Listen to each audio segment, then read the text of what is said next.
so you know. So I have started the recording. My name is Dr. Jacquie Jacob. I'm at the University of Kentucky, and I am the coordinator for the E-Extension Small and Backyard Flocks Community of Practice, and as such coordinate the webinars that we try to have every month. We've been a little off the last few months, but we're hoping to get back onto it again with the start of the new year. So today's talk is on staying healthy with a backyard flock. And this is of particular interest because of people getting sick from their backyard flocks.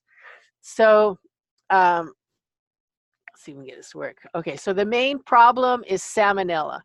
And the gut of every animal, from chickens to rats to reptiles to people, have good bacteria and not so good bacteria. And you want to maintain that balance of the good and bad.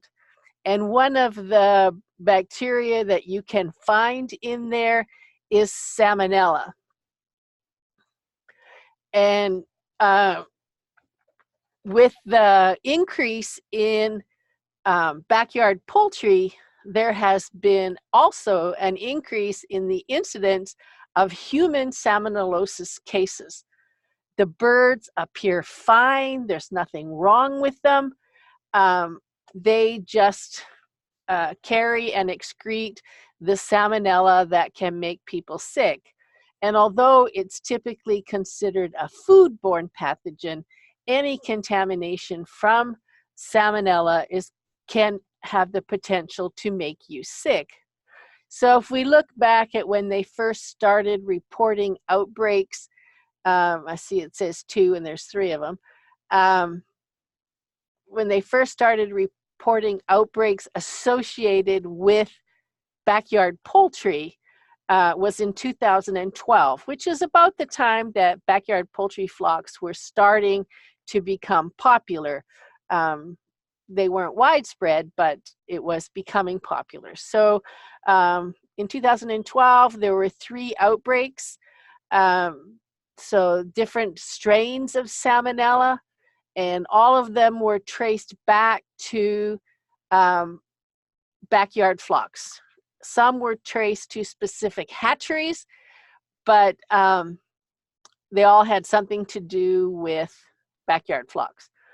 And you can see, 3 deaths, although 1 was not directly caused by the Salmonella. Obviously, they had other cases, but they also had Salmonella.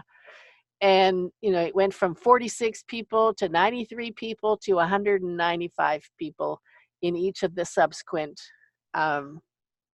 outbreaks. And in 2013, those numbers went up with typhimurium, Salmonella typhimurium. There were 356 cases, and in the second outbreak, 158 in 30 states. Lots of hospitalization, not so many deaths, thankfully, but a large proportion of the people that got sick were kids. Oh, and by the way, if you have any questions, feel free to type into the chat box or the Q&A box, and I will stop and address them. So for the first outbreak, 57% were under 10 years of age, and 41% in the second outbreak were under 10 years of age. So 2014, they stopped doing individual outbreaks and just reported single outbreaks. It wasn't too bad, just 363, and New Jersey, I see, had 3 of them. No deaths, thankfully. It didn't have the ages of those. By 2015, 252 cases. And then in 2016, there were 8 separate outbreaks, 895 cases, 48 states, 209 hospitalized with 3 deaths. and it kept getting worse. In 2017, there was 1,120, one death, 48 states. We put in a very strong push to try and get rid of that, to teach backyard flock owners about the risks of keeping backyard poultry and prevention strategies. So it went down the following year of 2018 with only 334 cases. And, I was hopeful that that was going to go on, but back up in 2019, we're back already up to 1,134 cases, 49 states, 219 hospitalizations, 2 deaths again. And New Jersey doesn't look to have too many, so that's not too bad. It's in the 6 to 10 range. Kentucky is up to the 4180, which is totally depressing when we went to all that effort to try and prevent people from getting sick. So obviously we need to do more work, which is why we're having these kinds of webinars. So how do you know if you're sick? Okay, so most people with Salmonella infection, they can get diarrhea, it can be bloody. They can get a fever, they can get stomach cramps. Some people also have nausea, vomiting, or a headache. Symptoms can last anywhere from 6 hours to 6 days after infection, and then they can start within 6 hours to 6 days after infection and last for 4 to 7 days, which is not fun. What should you do if you get a diarrhea and a fever higher than 102, or you're starting to get, the bloody stools, the diarrhea is going 3 days, it's not going away, you're getting signs of dehydration, call a doctor and make sure that you tell them that you have birds. So the obvious prevention is to wash your hands thoroughly with soap and water right after touching live poultry or anything that is in the environment of the poultry. So the tools, anything like that.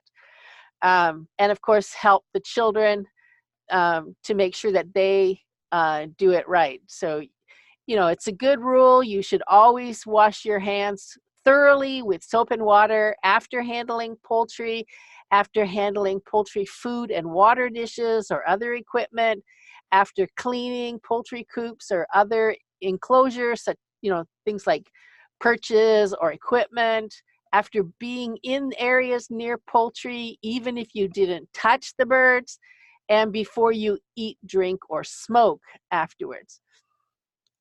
And this is everybody knows the proper way to wash your hands, and singing ABCs or happy birthday, whatever song you choose, to try and make sure that you get it totally clean.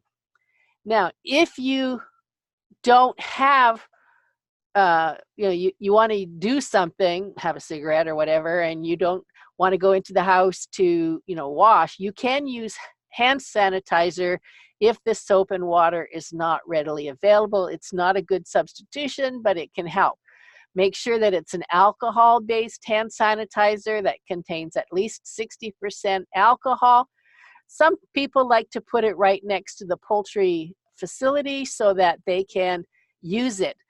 This is especially important if you have children, especially children under the age of 5. They should not be allowed with poultry without adult supervision. So, children like to kiss the birds, that's not a good idea.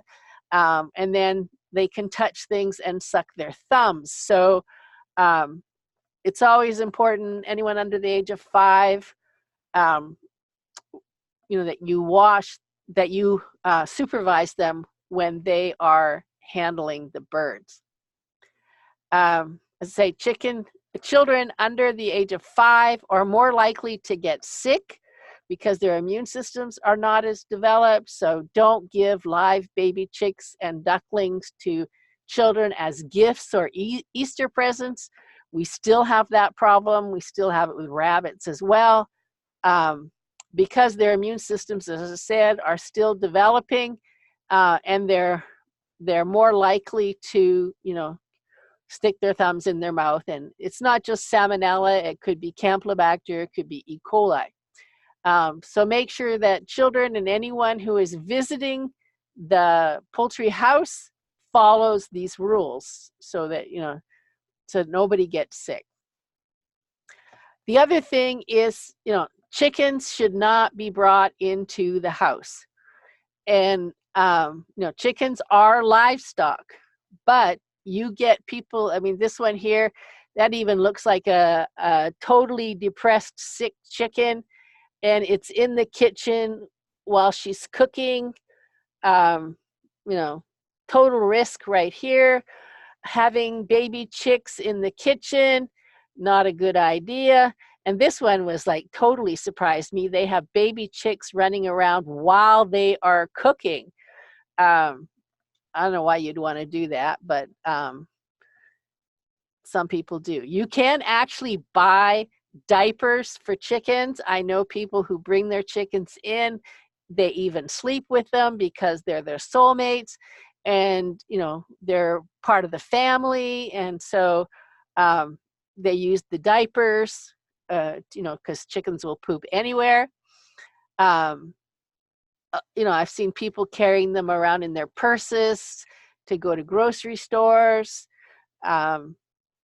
We should discourage that as much as possible. You shouldn't wash the equipment indoors. If you do, make sure you totally disinfect the area. And I've also seen people have chickens running around in their yard, sort of free ranging in the backyard, and then have a picnic, or have the chickens still free ranging while having the picnic, and the chickens coming up onto the picnic table while they're eating. Not a good idea. I've seen young kids running around in bare feet in areas that chickens have been pooping in and then going into the house. Not a good idea. So you can see why so many people getting sick when people are doing that kind of thing. Discourage snuggling, kissing, or touching their mouths when they're near live baby poultry. It's always a good idea to have a pair of shoes to wear while taking care of poultry, and keep those shoes outside of the house. Stay outdoors when cleaning an equipment or materials, the waters, drinkers, cages, whatever that you need to clean, rather than doing it inside. It's a little bit more difficult right now when it's so cold, but that's, trying to make sure that you don't bring it into the house where people can get sick. So for this type of salmonella that comes from the intestines, wash your hands, don't take it inside with you, and this is your house, that's their house. They are livestock, keep them outside. The other problem that we're starting to see as well is that more and more people are selling or giving away excess eggs. 3 chickens in the backyard can produce a lot of eggs. If you're not eating eggs every day, they're going to back up on you. And so people need to be careful in how they handle the eggs so that they don't get sick, and so they don't give it to somebody else as well. And so Salmonella contamination can come from the outside of the shell, but it can also come from the inside of the egg. So there are some Salmonella enteritidis in particular, that can infect the ovaries or oviduct.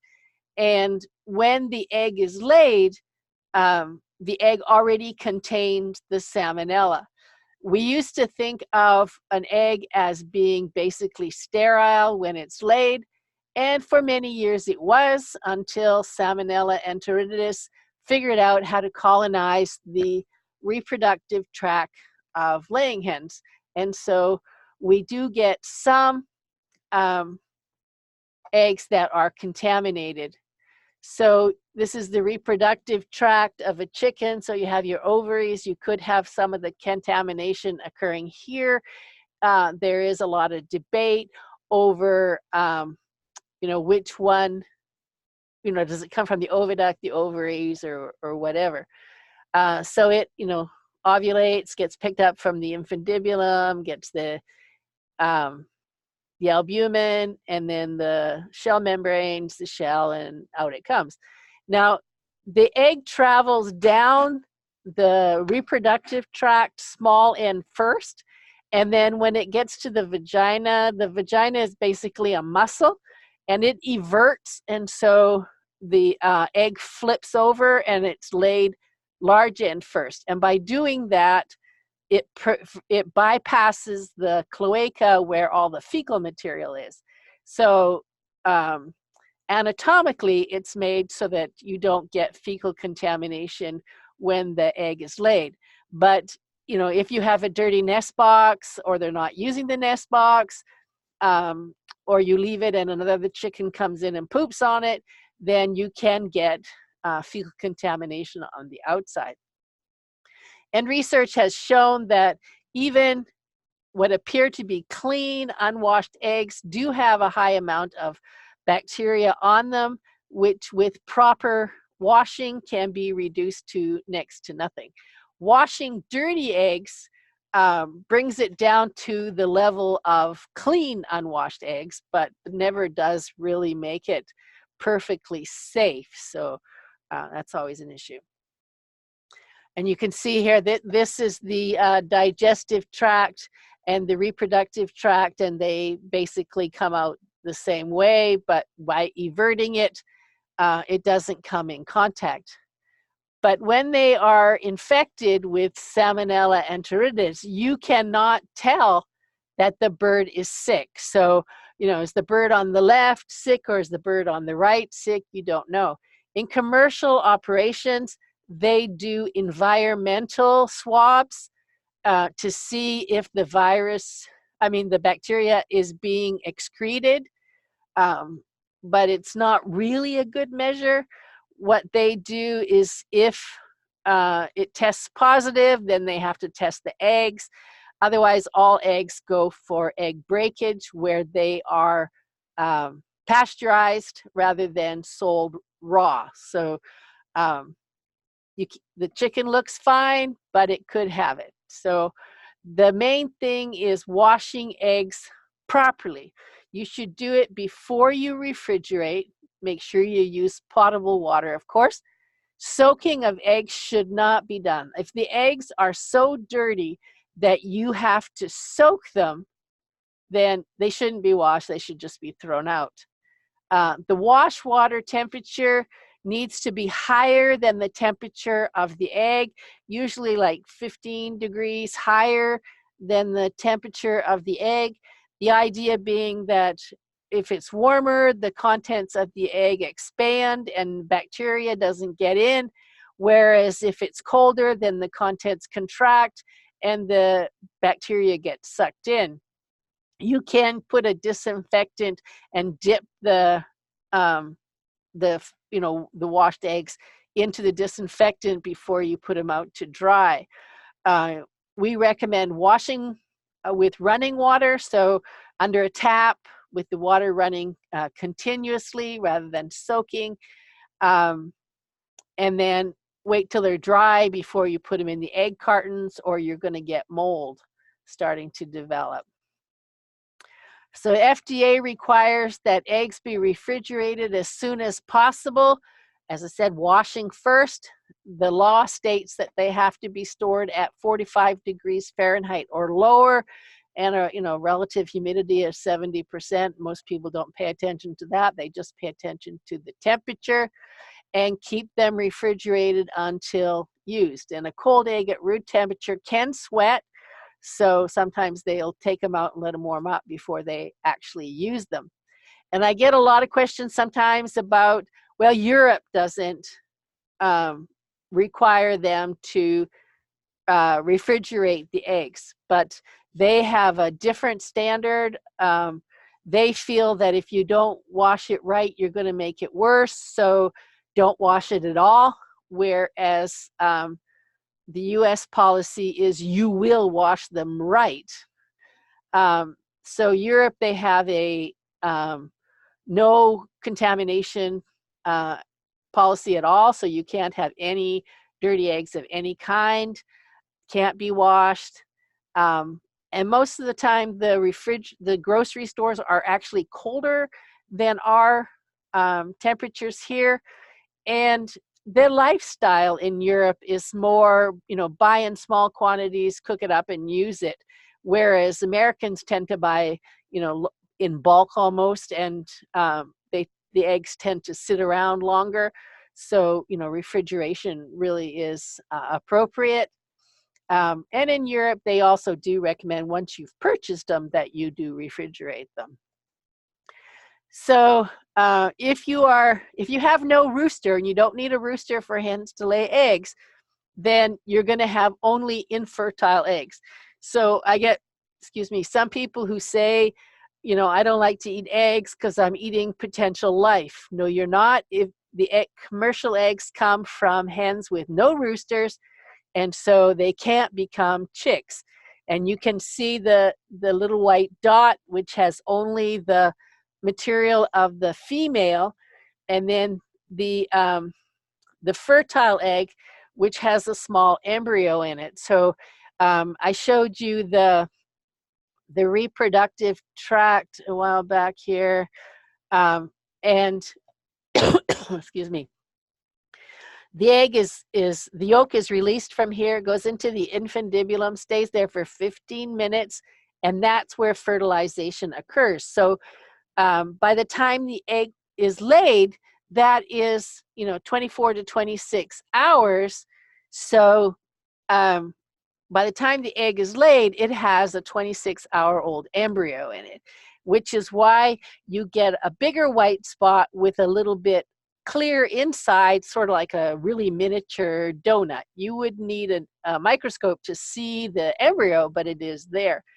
Then it goes into stasis.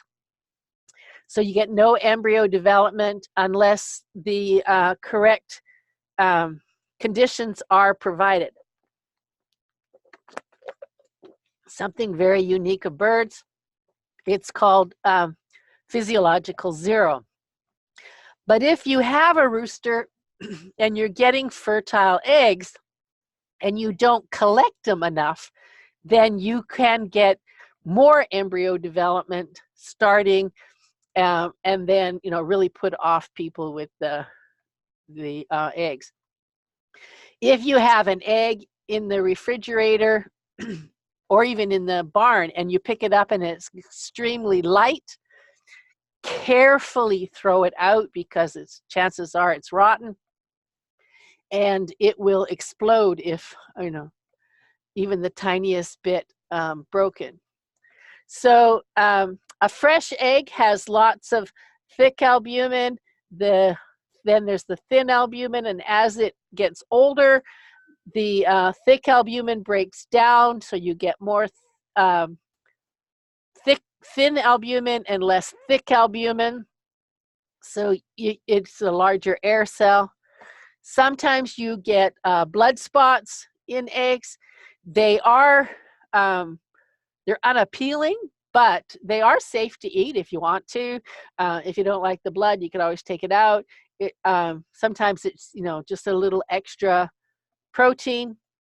What happens is that this is the ovaries, and you can see the little clear area here called the stigma that has no blood vessels. That's where the egg is ovulated from. If a blood vessel goes across the stigma, then and it breaks during ovulation, that's when you get blood into the egg. Sometimes you get a green ring on hard-cooked yolk. That's basically caused by sulfur and iron compounds reacting on the surface of the yolk, resulting in overcooking. There's nothing really wrong with it. It just, smells a little bit and, doesn't look appealing. You can get off color, such as pink, green, or iridescent in the egg white. This can be from spoilage bacteria. Pseudomonas is the main one. Produces a greenish fluorescent water-soluble pigment in egg whites. If it's really pink, it could be that you have a riboflavin excess that's being dumped into the egg. Sometimes you get black or green spots inside the egg, which is the result of bacterial or fungal contamination. And just a quick overview of how the egg tries to protect itself. So right before it's laid, excuse me, right before it's laid, a cuticle is a bit of mucus that's put on the outside of the shell. It's a chemical and physical barrier to bacteria getting through the shell. It's antimicrobial for about 96 hours, eventually dries out, cracks, and comes off. And it's also removed during washing. Then this shell has these pores that come right through the egg. That's how they get the water, vapor, and air, and oxygen and carbon dioxide back and forth with these tiny little pores. There's like 7,000 pores on it. But the shell is basically a physical barrier to the movement. And you should never use cracked eggs. Because they, of course, the bacteria can get in there. The shell membranes that are right underneath the shell itself are another effective barrier to bacterial penetration. It has protein strands within the shell membrane functioning like a micron filter to keep out bacteria. And then if it does get into it, penetrates through the membranes, then it has to deal with some chemical barriers inside the eggs. The conalbumin binds the iron, makes it hard for the bacteria to replicate. The lysozyme, breaks down the cell walls. Ovomycin inhibits the hemagglutination, so you start getting breakdown of the bacteria. Avidin binds biotin, making it unavailable to the bacteria. Ovomucoid inhibits trypsin availability, which again will interfere with bacterial growth. So the egg has its own defense mechanisms, and if you treat it right, chances are it's not going to make you sick. The only time you really need to worry is if you are immunocompromised, so HIV, cancer patients, things like that.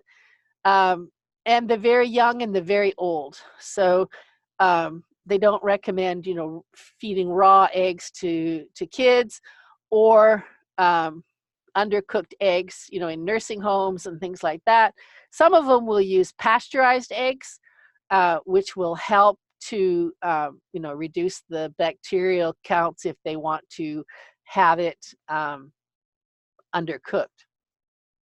And then if it gets in, and the best place for it to grow is in the yolk, the vitellin membrane, yolk is also called vitellin, keeps the bacteria out of the yolk as well. So as I said, the egg itself has its own mechanisms, and if you keep it clean, wash it if necessary, put it in the refrigerator immediately. Wash your hands, after collecting eggs, before breaking eggs, after breaking eggs. And then, if you cook your eggs well, then chances are zero that you're going to get sick, because you need the right number of bacteria to get sick. And if there is any bacteria, it's usually small. and it would need to multiply before it could make you sick, and it's not going to multiply in the refrigerator. So if you know, wash your hands, um, keep the equipment clean, clean it outside, no smoking, eating, drinking around the poultry unit, no having chickens inside, that kinds of things. Um, you can safely keep chickens, um, and not have to worry about getting sick. But if you don't, you're going to be one of those uh, thousands of people who get sick from salmonellosis related to backyard flocks. So if you decide to get your own flock of chickens, make sure that you have the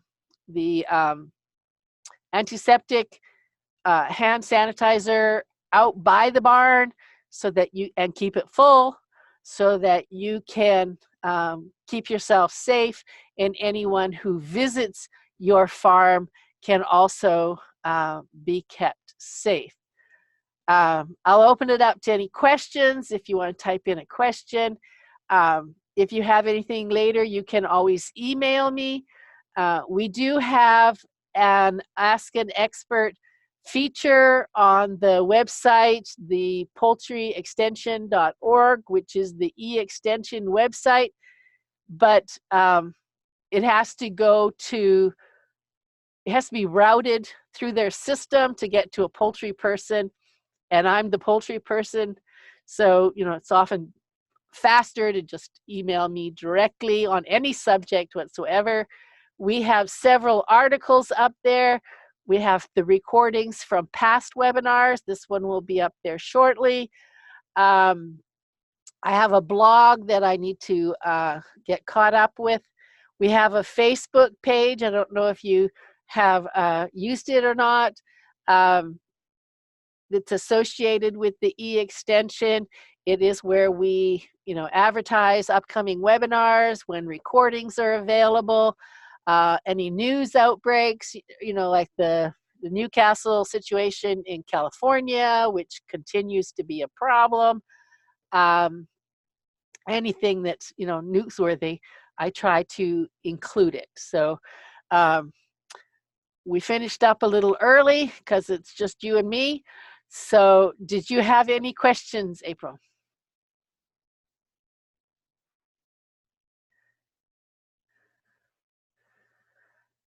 Okay, so before you get chickens, make sure that you read the articles, watch some of the recordings of the webinars, ask questions, so that you can get the chickens healthy and you healthy.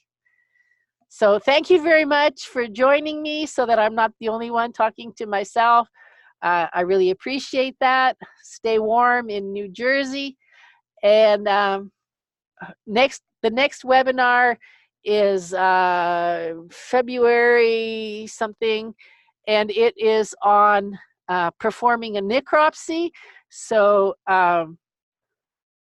hopefully you can join us for that. So take care, and thank you for joining us.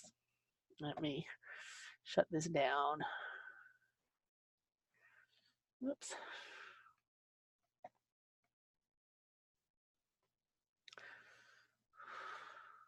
Nope. I want to stop recording.